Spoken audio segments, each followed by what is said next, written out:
Welcome to the Mama Needs a Moment podcast. We're your hosts, Crissy and Cindi, co-founders of Her Health Collective, and moms who totally get the chaos of juggling it all. But here's the thing, your well-being matters. That's why we're on a mission to change the way moms take care of themselves. We bring you quick 10 to 15 minute bite-sized episodes packed with expert advice on women's health, parenting, and self-care, plus real-life tips you can use right now. So take a deep breath, grab your lukewarm cup of coffee, and let's make these moments count.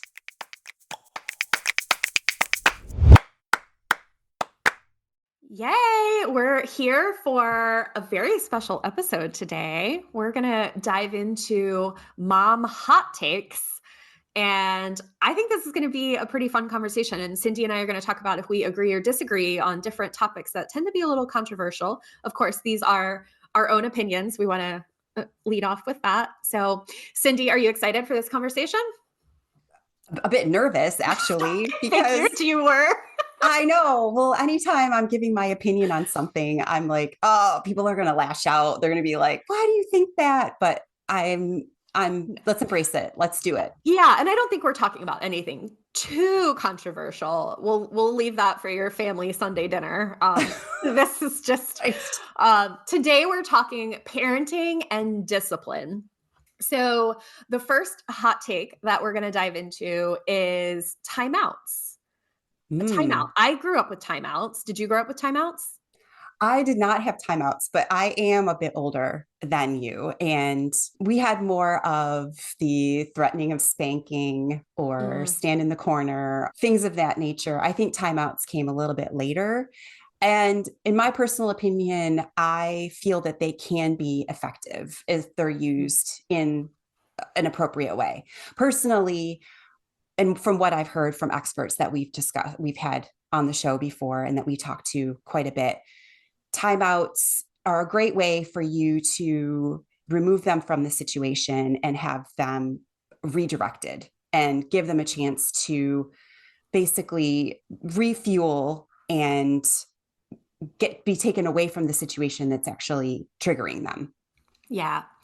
So the question is essential or outdated, and I would largely agree with you, but I think a lot of what you're saying hints at it's a reframing. Like in my generation, a timeout or being grounded when you were older was this punishment. Like you go away, you sit in a corner with your back to the wall, go way back in the day, you wore a dunce hat, you know? Oh, horrible, horrible.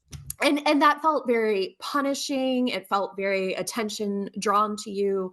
Whereas I think from what I remember hearing from experts as well, is this idea that we need to remove you from the situation and give you a moment to calm down. And you're not a bad kid.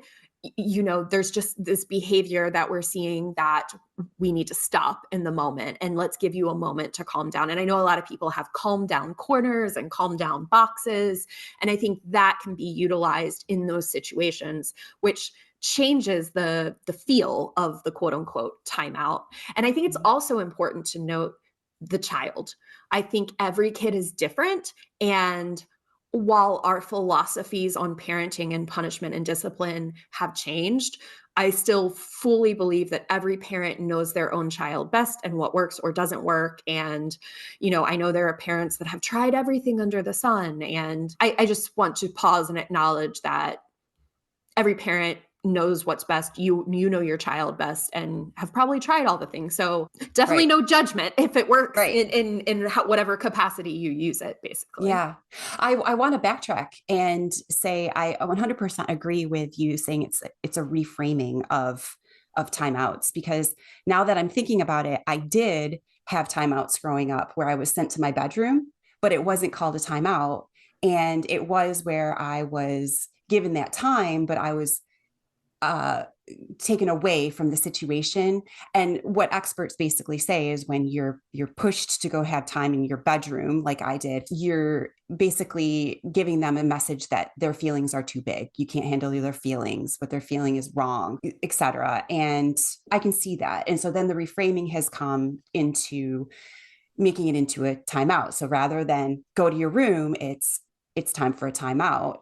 And for our kids, you're right. We did try, it's time to sit on this bench. It's time to go over here and talk to them about their feelings. But we also had a safe space. And it was what you were kind of talking about, where it was like this corner. So essentially, if I was sent to my corner when I was growing up, which happened very minimally because I was a pretty good kid, but Of course you were.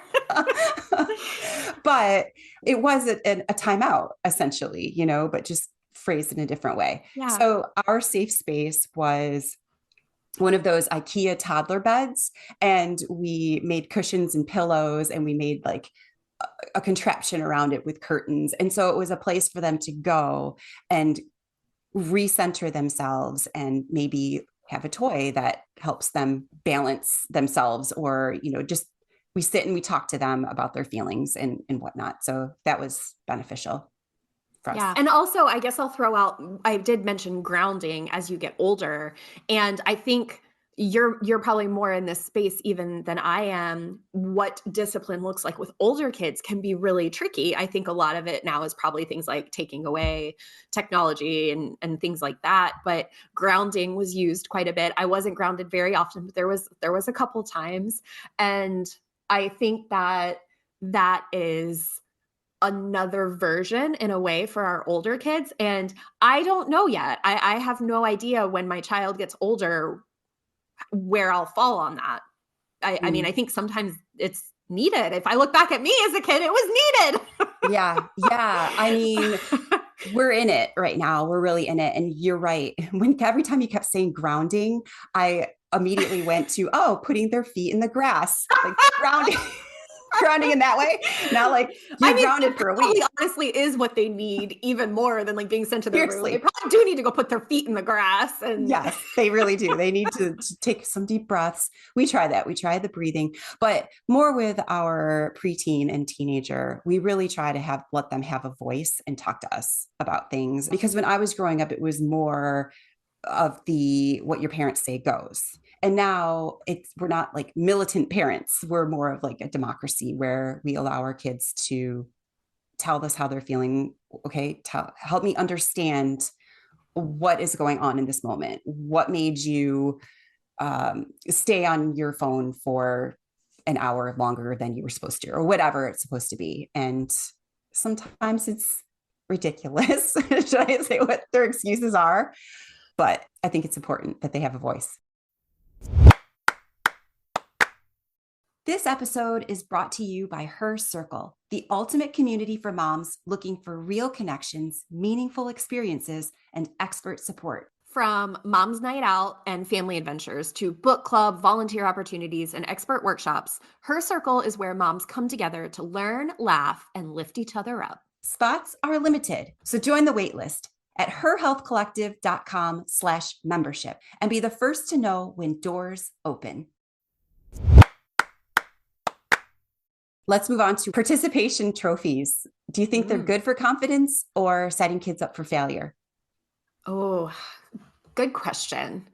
I have a mixture of feelings on this. I understand the science and the logic behind kids should not get a participation trophy, that participating is their reward, and that we want our kids to have the confidence to go into a game or an activity or a sport or whatever it might be and to participate and know that maybe they don't win, but that's okay. And the point is to have fun, and there's lessons. And when we give them this trophy, is that sort of detracting from the people that did have the skill and the talent to win, or taking away even from them when they do win in something? So I do see that, and I probably lean slightly more towards that side. Simultaneously, as someone that often can see both sides of everything, I also can see the idea behind the premise behind it when it was first created, right? Like, let's build our kids' confidence. Everybody came and they tried their best, so let's recognize them for that. Do I think that getting a little gold trophy or a little ribbon for every single activity is necessary? No, nor do I want all that junk in my house. Oh, yes. I'm with you.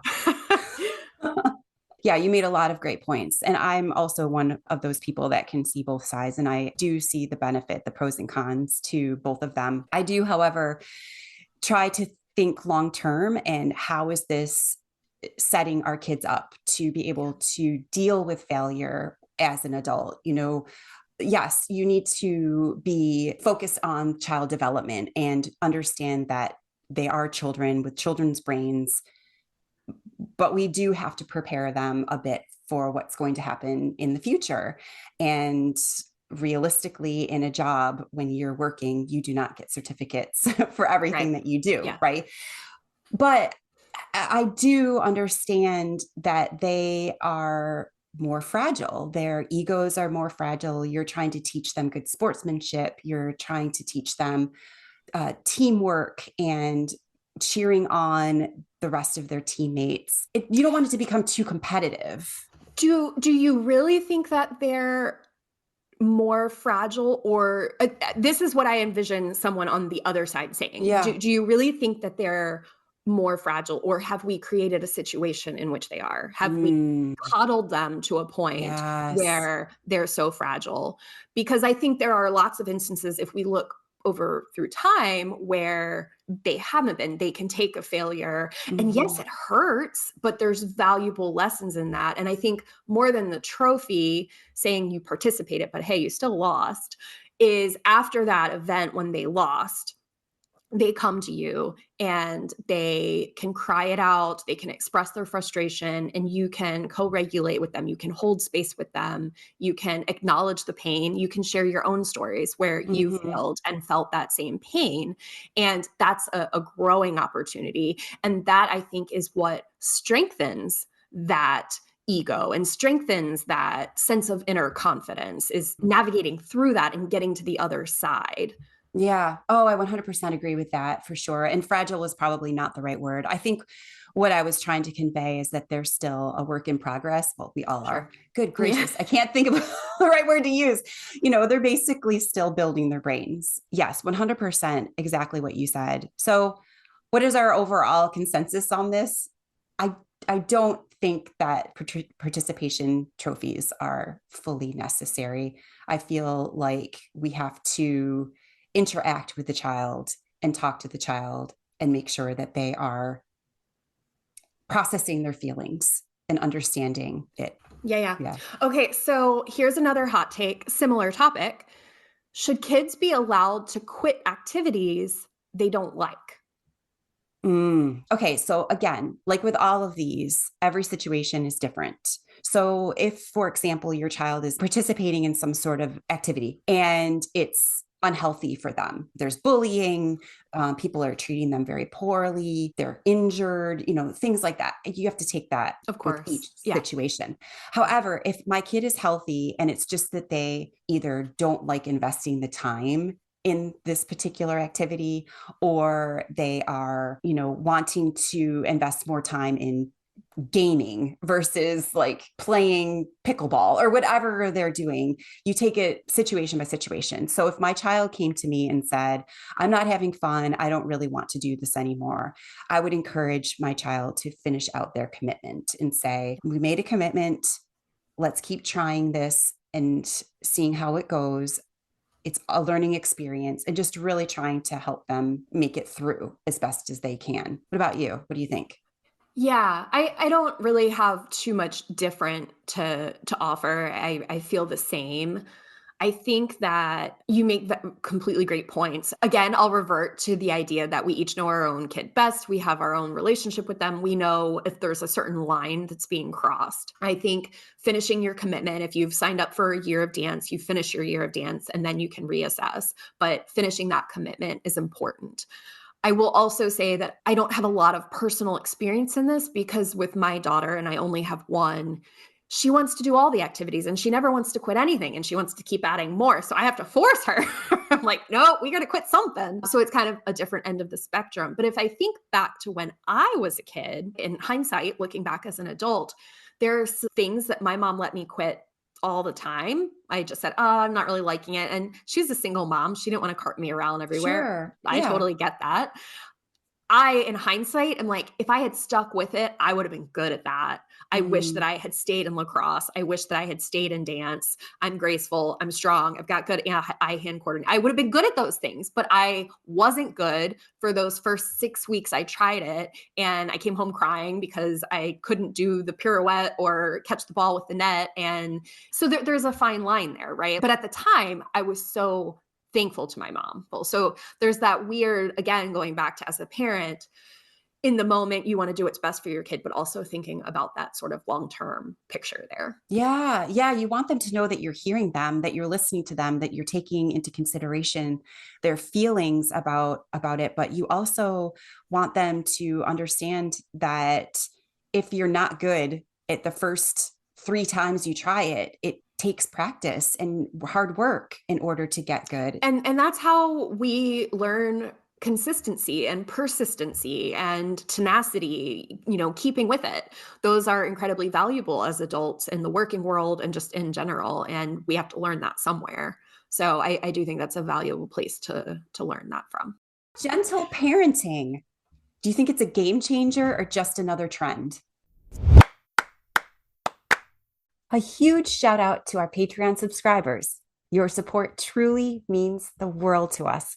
Thanks to you, we are able to continue the weekly production of Mama Needs a Moment and getting this valuable information from these incredible guests out to you, our listeners.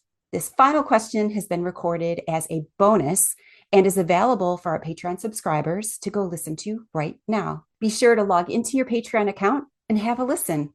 If you're not a subscriber, we'd love to have you. The link is in the show notes. This was very fun. Thank you for sharing your thoughts and opinions with me, Cindi. I love talking to you, as I always. love talking to you too. And I hope the listeners out there were able to gather something. We'd love to hear feedback. That's a wrap. You carved out a few moments just for yourself, and that's a big deal. We understand that time is limited, but we've got your back, which is why we keep these episodes short, sweet, and packed with goodness. Don't miss a thing. Hit the follow button so you're always the first to know when a new episode drops. If you had as much fun as we did, let us know by leaving a review. And remember to let other moms know that we're here doing motherhood alongside you. Grateful to share a few moments taking care of you.